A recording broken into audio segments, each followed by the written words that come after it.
नमस्कार दोस्तों, आज हम बात करेंगे एमवे स्कैम पर। क्या किसी ने आपको ऐसे सपने दिखाए हैं या ऐसे बिजनेस के बारे में बताया है जिससे कुछ ही दिनों में या महीनों में आप अमीर बन सकते हैं? अगर हाँ, तो ऐसे सपनों को बेचने वाली कंपनी एमवे पर अरबों के फ्रॉड करने का आरोप लगा है। ईडी ने multi level marketing company Amway के खिलाफ सख्त कार्रवाई करते हुए उसकी 757.77 करोड़ रुपए की संपत्ति जब्त कर ली है। चलिए बात करते हैं एमवे के बारे में। एमवे एक अमेरिकी मल्टी लेवल मार्केटिंग कंपनी है जो health care, home care, beauty समेत कई प्रोडक्ट बेचती है। इसकी एक यूनिट भारत में भी है जो Amway India enterprises private limited से है। इस कंपनी की स्थापना 1959 में जे वॉन एंडल और रिचर्ड डेवोस द्वारा की गई थी और इसका हेडक्वार्टर अमेरिका के मिशिगन में है। ईडी ने मनी लॉन्ड्रिंग के केस में एमवे के खिलाफ कार्रवाई करते हुए उसकी 757.77 करोड़ रुपए की संपत्ति जब्त कर ली है। एमवे की जब्त की गई प्रॉपर्टी में तमिलनाडु के डिंडीगुल जिले में स्थित कंपनी की जमीन, एक फैक्ट्री, प्लॉट, मशीनरी, गाड़ियां, बैंक अकाउंट और फिक्स्ड डिपॉजिट शामिल हैं। जब्त की गई संपत्तियों में चल और अचल संपत्ति की कीमत 411.83 करोड़ रुपए है, जबकि 36 बैंक खातों में जमा 345.94 करोड़ रुपए भी इसमें शामिल हैं। एमवे की संपत्ति को अटैच करने का मतलब है कि इन संपत्तियों को ना ट्रांसफर किया जा सकता है और ना ही कन्वर्ट किया जा सकता है। कुल मिलकर एमवे इन संपत्तियों को इस्तेमाल नहीं कर सकती है। ईडी ने ये कार्रवाई prevention of money laundering act के तहत की है। ईडी का कहना है कि एमवे पर यह कार्रवाई direct selling multi level marketing यानी एमएलएम नेटवर्क की आड़ में पिरामिड स्कीम फ्रॉड करने की वजह से हुई है। एमवे पर की गई ये कार्रवाई price cheats and money circulation scheme act के तहत कंपनी के खिलाफ हैदराबाद पुलिस द्वारा दर्ज एक एफआईआर के आधार पर की गई है। ईडी ने जांच में पाया कि एमवे द्वारा पेश किए जाने वाले ज्यादातर प्रोडक्ट की कीमत खुले बाजार में उपलब्ध प्रोडक्ट की तुलना में बहुत ज्यादा है। ऐसे में भोली वाली जनता को सही जानकारी दिए बिना उसे कंपनी से जुड़ने और उसके महंगे प्रोडक्ट को खरीदने के लिए प्रेरित किया जाता है, जिससे आम लोग अपनी कमाई गंवा देते हैं। एमवे से जुड़ने वाले नए मेंबर प्रोडक्ट को इस्तेमाल करने के लिए नहीं बल्कि मेंबर बनकर अमीर बनने के लिए खरीदता है, क्योंकि इसके अपलाइन मेंबर्स यानी टॉप पर मौजूद मेंबर्स ऐसे ही सपने दिखाते हैं। इसके अपलाइन मेंबर्स को मिलने वाले भारी भरकम कमीशन की वजह से ही इसके प्रोडक्ट की कीमत बहुत महंगी हो जाती है। ईडी का कहना है कि एमवे ने 2002 से 2022 के दौरान अपने बिजनेस ऑपरेशन से 27,562 करोड़ रुपए कमाए। इसमें से 7,588 करोड़ रुपए उसने कमीशन के रूप में अपने अमेरिका और भारत के डिस्ट्रीब्यूटर्स और मेंबर को दिए। ईडी का कहना है कि कंपनी का पूरा ध्यान ये प्रचार करने पर है कि कैसे कोई इसका मेंबर बनकर अमीर बन सकता है, उसका ध्यान प्रोडक्ट पर है ही नहीं। एमवे 1996 से 1997 में भारत में शेयर कैपिटल के रूप में 21.39 करोड़ रुपए लाया था और इन्वेस्टर और मूल संस्थाओं को लाभांश, रॉयल्टी और अन्य भुगतान के नाम पर 2021 तक 2,559.10 करोड़ रुपए भेज चुका था।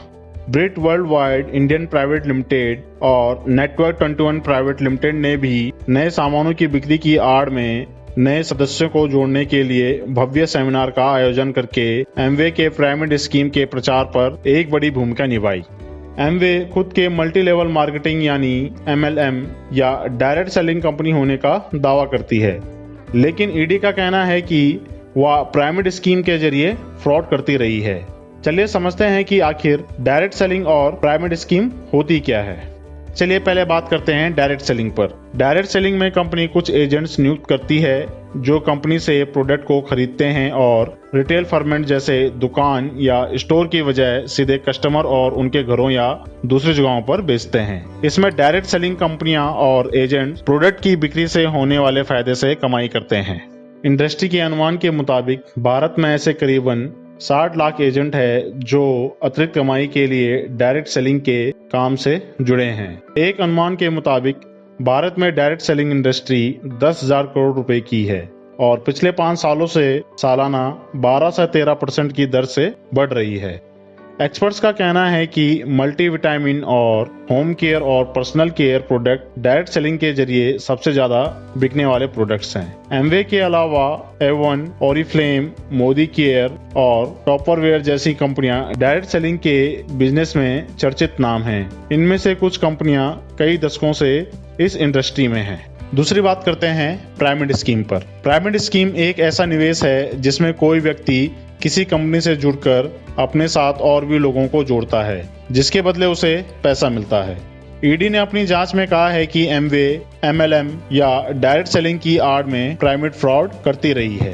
पिरामिड स्कीम एक पिरामिड के शेप में काम करती है। इसमें टॉप पर कुछ लोग होते हैं जो इसके नीचे एजेंट्स जोड़ते चले जाते हैं। यानी पिरामिड स्कीम में निवेशकों या मेंबर्स की संख्या पिरामिड के लेयर की तरह बढ़ती जाती है। इसमें फ्रॉड इस तरह से होता है कि इसके नीचे जुड़ने वाले लोगों से ज्वाइनिंग फीस के नाम पर होने वाली कमाई का फायदा टॉप पर मौजूद लोगों को होता है। इसमें खराब प्रोडक्ट्स और सर्विसेज के डायरेक्ट सेलिंग के नाम पर बेचने का झांसा देकर बेचने वाले को बेवकूफ बनाया जाता है, जिसकी वजह से डायरेक्ट सेलिंग इंडस्ट्री भी सवालों के घेरे में आ जाती है। जानकारों का मानना है कि पिरामिड स्कीम कुछ लोगों के लिए पैसा बनाने का एक स्कैम है, जो कि झूठे वादों को बेचने और ज्यादा से ज्यादा लोगों को इससे जोड़ने पर आधारित होती है।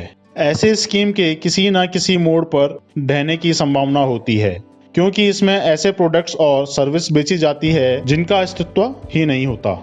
दिसंबर 2021 में सेंट्रल गवर्नमेंट ने कंज्यूमर प्रोटेक्शन रूल के तहत डायरेक्ट सेलिंग कंपनियों के लिए नए नियम जारी किए थे। इसके तहत इन कंपनियों को पिरामिड स्कीम को बढ़ावा देने और डायरेक्ट सेलिंग बिजनेस की आड़ में किसी व्यक्ति को ऐसे स्कीम में रजिस्टर करने को अवैध करार दिया था। चलिए बात करते हैं कि अपने खिलाफ चल रही कार्रवाई पर एमवे ने क्या कहा। इस विवाद पर एमवे ने पिरामिड स्कीम चलाने से इनकार करते हुए कहा कि वह अपने नए मेंबर्स को कोई इंसेंटिव नहीं देता है और मेंबर्स को केवल प्रोडक्ट बेचने पर पैसा दिया जाता है।